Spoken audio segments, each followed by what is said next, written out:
पैसा, ये हमारी जिंदगी में हर जगह होता है, जैसे एक साइलेंट ऑर्केस्ट्रेटर जो हमारे डिसीजंस और एक्शंस को कंट्रोल करता है। छोटी सी छोटी चीज से लेकर बड़ी से बड़ी चीज तक पैसा एक इंपॉर्टेंट रोल प्ले करता है। हम इसे कमाते हैं, खर्च करते हैं, बचाते हैं और इसके बारे में सपने देखते हैं। इसका होना या ना होना हमारे चॉइसेस, अपॉर्चुनिटीज और आखिरकार हमारी डेस्टिनी को शेप देता है। पैसे के इंट्रिकेट वर्किंग्स को समझना सिर्फ पढ़ाई लिखाई की बात नहीं है, ये मॉडर्न लाइफ की कॉम्प्लेक्सिटीज को नेविगेट करने के लिए बहुत जरूरी है। यह ऐसे फाइनेंशियल वर्ल्ड के हार्ट का एक कैप्टिवेटिंग जर्नी है।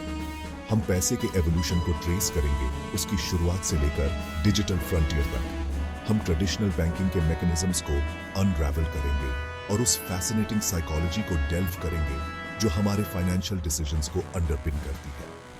पास्ट डेवलपमेंट्स और फ्यूचर पॉसिबिलिटीज के बीच कनेक्ट द डॉट्स करके हमारा एम है कि फाइनेंस को डीमिस्टिफाई किया जाए और इसे सभी के लिए एक्सेसिबल और इंसाइटफुल बनाया जाए। चाहे आप एक सीजन्ड इन्वेस्टर हो या अभी अभी अपने पर्सनल फाइनेंसेस को मैनेज करना शुरू कर रहे हो, यह एक्सप्लोरेशन आपको पैसे के प्रोफाउंड इंपैक्ट की डीपर अंडरस्टैंडिंग देगी। हमारे साथ जुड़े और इस यूबिक्विटस फोर्स के सीक्रेट्स को अनकवर करें और खुद को इन्फॉर्म्ड फाइनेंशियल चॉइसेस बनाने के लिए एम्पावर करें। पैसा, जैसा कि हम आज जानते हैं, एक इनकन्वीनियंट पास्ट से निकला है। करेंसी के आने से पहले सोसाइटीज बार्टर सिस्टम पर रिलाई करती थी। गुड्स और सर्विसेज का डायरेक्टली एक्सचेंज होता था, जिससे कम्बरसम ट्रांजैक्शंस होते थे और ट्रेड पर लिमिटेशंस होती थी। इमेजिन करो कि आप एक बकरी के बदले ग्रोसरीज खरीदने की कोशिश कर रहे हो। एक more efficient medium of exchange की जरूरत बहुत ज्यादा बढ़ गई थी। तब आया पैसा, एक रेवोल्यूशनरी इन्वेंशन जिसने इकोनॉमिक लैंडस्केप को ट्रांसफॉर्म कर दिया। पैसे के शुरुआती फॉर्म्स जैसे काउरी शेल्स और बीड्स सिंपल कमोडिटीज थे जिनकी इनहेरेंट वैल्यू थी। ये धीरे धीरे स्टैंडर्डाइज्ड कॉइन्स के लिए रास्ता बनाते गए, जो सोने और चांदी जैसे प्रीशियस मेटल्स से मिंटेड होते थे। ये अर्ली करेंसीज ड्यूरेबल, पोर्टेबल और डिविजिबल थे, जिससे ट्रेड आसान हुआ और इकोनॉमिक ग्रोथ को बढ़ावा मिला। पेपर मनी के इन्वेंशन ने एक और पिवटल माइलस्टोन मार्क किया। शुरुआत में प्रीशियस मेटल्स के रिजर्व्स द्वारा बैक्ड पेपर मनी ज्यादा कन्वीनियंस और पोर्टेबिलिटी ऑफर करता था। इस इनोवेशन ने मॉडर्न बैंकिंग सिस्टम्स की नींव रखी, जहां पैसा डिपॉजिट, विथड्रॉ और आसानी से ट्रांसफर किया जा सकता था। हालांकि पैसे का एवोल्यूशन यही नहीं रुका। Modern financial systems complex networks हैं जो ट्रस्ट और इंटरकनेक्टेडनेस की नींव पर बने हैं। इन सब के केंद्र में है बैंकिंग सिस्टम।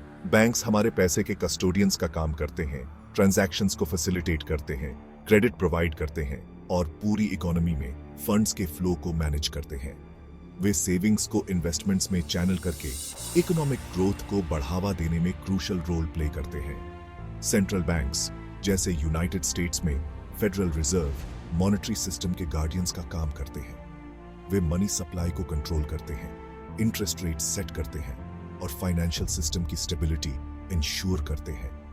गवर्नमेंट्स भी फाइनेंशियल मार्केट्स को रेगुलेट करने, कंज्यूमर्स को प्रोटेक्ट करने और फिस्कल डिसिप्लिन बनाए रखने में वाइटल रोल प्ले करते हैं। यह समझना कि ये इंस्टीट्यूशंस कैसे इंटरैक्ट करते हैं, फाइनेंशियल वर्ल्ड की डायनामिक्स को समझने के लिए की है। पैसा केवल एक स्टैटिक एंटिटी नहीं है, यह एक डायनामिक फोर्स है जो इकोनॉमी में फ्लो होती है, इन्वेस्टमेंट, कंजम्पशन और ओवरऑल इकोनॉमिक एक्टिविटी को इन्फ्लुएंस करती है। इस इंट्रिकेट सिस्टम के मैकेनिज्म्स को समझकर हम मोर इन्फॉर्म्ड फाइनेंशियल डिसीजंस ले सकते हैं। डिजिटल रेवोल्यूशन ने फाइनेंस में एक नए युग की शुरुआत की है, जो इनोवेशन और डिसरप्शन की विशेषता है। क्रिप्टो करेंसीज जैसे बिटकॉइन डिसेंट्रलाइज्ड डिजिटल एसेट्स के रूप में उभरे हैं, जो मनी और फाइनेंस के ट्रेडिशनल नोशंस को चैलेंज करते हैं। ब्लॉकचेन टेक्नोलॉजी पर काम करते हुए ये डिजिटल करेंसी सिक्योर और ट्रांसपेरेंट ट्रांजैक्शंस ऑफर करते हैं और बैंक्स जैसे इंटरमीडिएट्स की जरूरत को बाईपास करते हैं। फिनटेक कंपनीज के उदय ने फाइनेंशियल लैंडस्केप को और बदल दिया है। ये इनोवेटिव स्टार्टअप्स टेक्नोलॉजी का उपयोग करके मोबाइल पेमेंट्स से लेकर पीयर टू पीयर लेंडिंग तक फाइनेंशियल सर्विसेज की एक विस्तृत श्रृंखला प्रदान करते हैं। प्रोसेसेस को स्ट्रीमलाइन करके और कॉस्ट्स को कम करके फिनटेक फाइनेंशियल सर्विसेज तक एक्सेस को डेमोक्रेटाइज कर रहा है। इंडिविजुअल्स और बिजनेसेस दोनों को एम्पावर कर रहा है। फाइनेंस का डिजिटलाइजेशन अभी भी अपने शुरुआती दौर में है और इसका पूरा इम्पैक्ट देखना बाकी है। हालांकि एक बात तो तय है, पैसे का फ्यूचर डिजिटल है। जैसे जैसे टेक्नोलॉजी का विकास होता जाएगा, हम और भी इनोवेटिव फाइनेंशियल प्रोडक्ट्स और सर्विसेज को उभरते हुए देखेंगे, जो हमारे पैसे मैनेज करने और फाइनेंशियल वर्ल्ड के साथ इंटरैक्ट करने के तरीके को ट्रांसफॉर्म कर देंगे।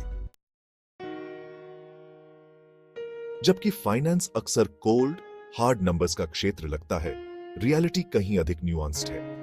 ह्यूमन बिहेवियर अपनी सारी कॉम्प्लेक्सिटीज और इरेशनैलिटीज के साथ फाइनेंशियल मार्केट्स और आउटकम्स को शेप देने में महत्वपूर्ण भूमिका निभाता है।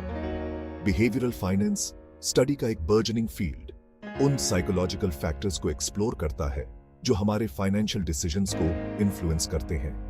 कॉग्निटिव बायसेस, इमोशंस और ह्यूरिस्टिक्स हम सभी को भ्रमित कर सकते हैं, तब भी जब हमें लगता है कि हम रैशनली काम कर रहे हैं। उदाहरण के लिए लॉस अवर्जन, किसी लॉस के पेन को इक्विवेलेंट गेन के प्लेजर से ज्यादा एक्यूटली फील करने की टेंडेंसी इन्वेस्टर्स को इरैशनल इन्वेस्टमेंट डिसीजंस लेने के लिए लीड कर सकती है। इसी तरह हर्डिंग बिहेवियर, भीड़ का पालन करने की टेंडेंसी मार्केट बबल्स और क्रैशेस को फ्यूल दे सकती है। साउंड फाइनेंशियल डिसीजंस लेने के लिए इन साइकोलॉजिकल पिटफॉल्स को समझना बहुत जरूरी है। खुद के बायसेस के बारे में अवेयर होकर और उनके इन्फ्लुएंस को कम करने के लिए स्ट्रैटेजीज डेवलप करके हम अपने मनी के साथ मोर रैशनल चॉइसेस कर सकते हैं। इसलिए फाइनेंशियल लिटरेसी में न केवल फाइनेंशियल कॉन्सेप्ट्स को समझना शामिल है, बल्कि मनी के रेल्म में इमोशनल इंटेलिजेंस को डेवलप करना भी शामिल है। फाइनेंशियल लिटरेसी कोई मंजिल नहीं, बल्कि सीखने, अडेप्ट करने और इवॉल्व होने का एक लाइफ लॉन्ग जर्नी है। यह नॉलेज, स्किल्स और कॉन्फिडेंस हासिल करने के बारे में है, ताकि आप लाइफ के हर स्टेज पर इन्फॉर्म्ड फाइनेंशियल डिसीजंस ले सकें। चाहे आप डाउन पेमेंट के लिए सेव कर रहे हो, रिटायरमेंट के लिए प्लान कर रहे हो, या बस अपने मंथली बजट को मैनेज कर रहे हो, फाइनेंशियल लिटरेसी आपको अपनी फाइनेंशियल वेलबीइंग पर कंट्रोल करने का पावर देती है। पैसे में महारत हासिल करने का पहला कदम अपनी फाइनेंशियल सिचुएशन की क्लियर अंडरस्टैंडिंग डेवलप करना है। इसमें आपकी इनकम, एक्सपेंसेस, एसेट्स और डेट्स को ट्रैक करना शामिल है। एक बार जब आप अपनी फाइनेंशियल स्टैंडिंग को अच्छी तरह से समझ लेते हैं, तो आप रियलिस्टिक फाइनेंशियल गोल्स सेट कर सकते हैं और उन्हें प्राप्त करने के लिए एक प्लान डेवलप कर सकते हैं। फाइनेंशियल लिटरेसी में अवेलेबल विभिन्न फाइनेंशियल प्रोडक्ट्स और सर्विसेज को समझना भी शामिल है, जैसे सेविंग्स अकाउंट्स, इन्वेस्टमेंट्स और इंश्योरेंस। अलग अलग ऑप्शंस को रिसर्च और कंपेयर करना एसेंशियल है। उनको चूज करना जो आपके फाइनेंशियल गोल्स, रिस्क टॉलरेंस और टाइम होराइजन के साथ अलाइन हो। याद रखें, पर्सनल फाइनेंस के लिए कोई one size fits all approach नहीं है। पैसा, या यूं कहें कि उसकी तलाश, मानव इतिहास में हमेशा से एक ड्राइविंग फोर्स रही है। इसने एम्पायर्स को फ्यूल दिया है, इनोवेशंस को स्पार्क किया है और एम्बिशन और ग्रीड दोनों को इग्नाइट किया है। जबकि पैसा खुद एक न्यूट्रल टूल है, इसका अल्यूर एक पावरफुल मोटिवेटर और एक डेंजरस डिस्ट्रैक्शन दोनों हो सकता है। वेल्थ की साइकोलॉजिकल कॉम्प्लेक्सिटीज को समझना इसके पोटेंशियल को हार्नेस करने और इसके पिटफॉल से बचने के लिए क्रूशल है। एक तरफ वेल्थ की तलाश इनोवेशन, एंटरप्रेन्योरशिप और इकोनॉमिक ग्रोथ को ड्राइव कर सकती है। ये इंडिविजुअल्स को कड़ी मेहनत करने, अपनी स्किल्स डेवलप करने और सोसाइटी में कंट्रीब्यूट करने के लिए मोटिवेट कर सकती है। फाइनेंशियल सिक्योरिटी की चाहत, स्टेबिलिटी और फ्रीडम की भावना प्रदान कर सकती है, जिससे इंडिविजुअल्स अपने पैशंस को परस्यू कर सकें और फुलफिलिंग लाइव्स जी सकें। हालांकि वेल्थ की रिलेंटलेस परस्यूट ग्रीड, मटेरियलिज्म और उन चीजों से डिस्कनेक्ट कर सकती है जो वास्तव में मायने रखती है। यह असंतोष, ईर्ष्या और अधिक चाहने के नेवर एंडिंग साइकिल की भावना को बढ़ावा दे सकती है। जब पैसा प्राइमरी फोकस बन जाता है, तो यह रिलेशनशिप्स को स्ट्रेन कर सकता है, एथिकल बाउंड्रीज को इरोड कर सकता है और अंततः हमारी ओवरऑल वेलबीइंग को कम कर सकता है। पैसे का इन्फ्लुएंस पर्सनल फाइनेंस के दायरे से कहीं आगे तक फैला हुआ है। यह हमारे सोशल स्ट्रक्चर्स को शेप देता है, पॉलिटिकल लैंडस्केप्स को इन्फ्लुएंस करता है और हेल्थ केयर और एजुकेशन जैसी एसेंशियल सर्विसेज तक एक्सेस को डिक्टेट करता है। एक मोर इक्विटेबल और जस्ट वर्ल्ड बनाने के लिए पैसे के सोसाइटल इम्पैक्ट को समझना बहुत जरूरी है।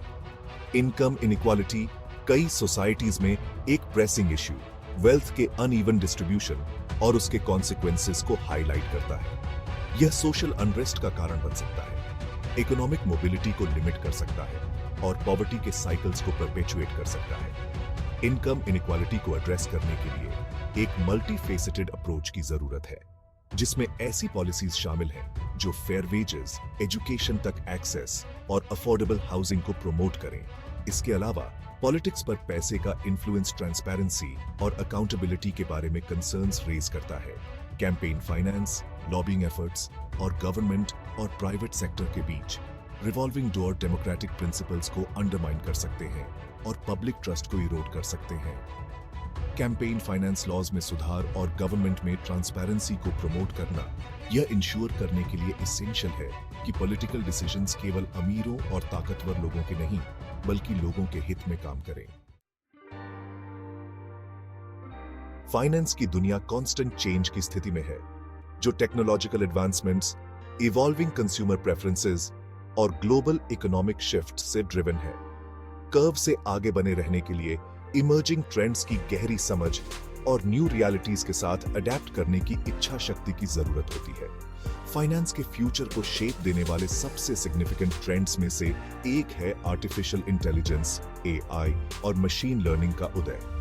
एल्गोरिथमिक ट्रेडिंग से लेकर पर्सनलाइज्ड फाइनेंशियल एडवाइस तक एआई हमारे इन्वेस्ट करने, रिस्क मैनेज करने और फाइनेंशियल इंस्टीट्यूशंस के साथ इंटरैक्ट करने के तरीके को ट्रांसफॉर्म कर रहा है। जैसे जैसे एआई का विकास होता जाएगा, हम फाइनेंशियल सर्विसेज में और भी अधिक एफिशिएंसी, पर्सनलाइजेशन और एक्सेसिबिलिटी की उम्मीद कर सकते हैं। एक और की ट्रेंड है सस्टेनेबल और एथिकल इन्वेस्टिंग की बढ़ती डिमांड। इन्वेस्टर्स तेजी से ऐसे इन्वेस्टमेंट्स की तलाश कर रहे हैं जो उनके वैल्यूज के साथ अलाइन हो, ट्रेडिशनल फाइनेंशियल मैट्रिक्स के साथ साथ एनवायरमेंटल, सोशल और गवर्नेंस (ESG) फैक्टर्स पर भी विचार कर रहे हैं। इम्पैक्ट इन्वेस्टिंग की ओर यह शिफ्ट सस्टेनेबिलिटी, सोशल रिस्पॉन्सिबिलिटी और एथिकल बिजनेस प्रैक्टिसेस के लिए कमिटेड कंपनीज की ओर कैपिटल को ड्राइव कर रहा है। फाइनेंशियल इंफॉर्मेशन से भरी दुनिया में ओवरवेल्म्ड और अनसर्टन महसूस करना आसान है। हालांकि फाइनेंशियल लिटरेसी को एक लाइफ लॉन्ग परस्यूट के रूप में अपनाकर हम कॉन्फिडेंस और क्लैरिटी के साथ फाइनेंशियल वर्ल्ड की कॉम्प्लेक्सिटीज को नेविगेट कर सकते हैं। याद रखें, फाइनेंशियल विजडम फॉर्मूलास को याद रखने या जल्दी अमीर बनने के बारे में नहीं है। यह एक साउंड फाइनेंशियल माइंडसेट डेवलप करने, इन्फॉर्म्ड डिसीजंस लेने और अपनी फाइनेंशियल वेलबीइंग को सिक्योर करने के बारे में है। पर्सनल फाइनेंस बेसिक्स जैसे बजटिंग, सेविंग, इन्वेस्टिंग और डेट मैनेजमेंट के बारे में खुद को एजुकेट करके शुरुआत करें। इंफॉर्मेशन के रेप्यूटेबल सोर्सेज की तलाश करें, फाइनेंशियल वर्कशॉप्स में अटेंड करें और क्वेश्चंस पूछने से न हिचकिचाएं। आप जितना ज्यादा सीखेंगे, उतने ही बेहतर तरीके से आप साउंड फाइनेंशियल चॉइसेस बना पाएंगे। सबसे महत्वपूर्ण बात, याद रखें कि फाइनेंशियल वेलबीइंग केवल वेल्थ एक्यूमुलेट करने के बारे में नहीं है। यह आपके फाइनेंसेस को आपके वैल्यूज, गोल्स और एस्पिरेशंस के साथ अलाइन करने के बारे में है। अपने मनी के बारे में कॉन्शियस और इन्फॉर्म्ड डिसीजंस लेकर आप फाइनेंशियल सिक्योरिटी, फ्रीडम और फुलफिलमेंट की लाइफ बना सकते हैं।